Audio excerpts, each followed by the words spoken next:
Pemirsa, DPRD Kota Manado membatalkan pengadaan iPad dan dialihkan ke penanganan COVID-19 untuk program vaksinasi.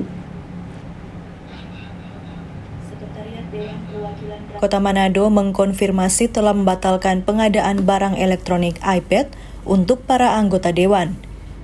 Pengadaan iPad yang dibatalkan anggarannya dialihkan ke penanganan COVID-19 di Kota Manado, khususnya mendukung program vaksinasi. Sekretaris Dewan Kota Manado Adi Sainal Abidin mengungkapkan, meskipun pengadaan iPad dianggap perlu karena menunjang setiap rapat Dewan secara virtual, tapi prioritas penanganan COVID-19 menjadi utama saat ini. iPad kami tidak mengadakan karena dana kita lebih diprioritaskan pada bagaimana mencegah COVID-19. Sehingga untuk iPad itu terjadi pergeseran. Nggak jadi tambah? Nggak jadi. Walaupun iPad itu sangat penting karena apa? Untuk kegiatan sekarang ini berlakunya Zoom atau webinar, toh.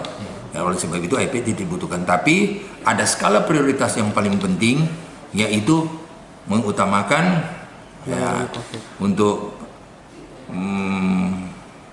COVID, mencegah COVID, dan lebih diutamakan untuk vaksinasi. Diketahui saat ini Kota Manado masih menjadi salah satu daerah yang harus menerapkan pemberlakuan pembatasan kegiatan masyarakat. Peran anggota DPR pun menjadi penting untuk menunjang program pemerintah dalam penanganan COVID-19. Hizkia Waran Kiran melaporkan untuk Kawan Nua TV.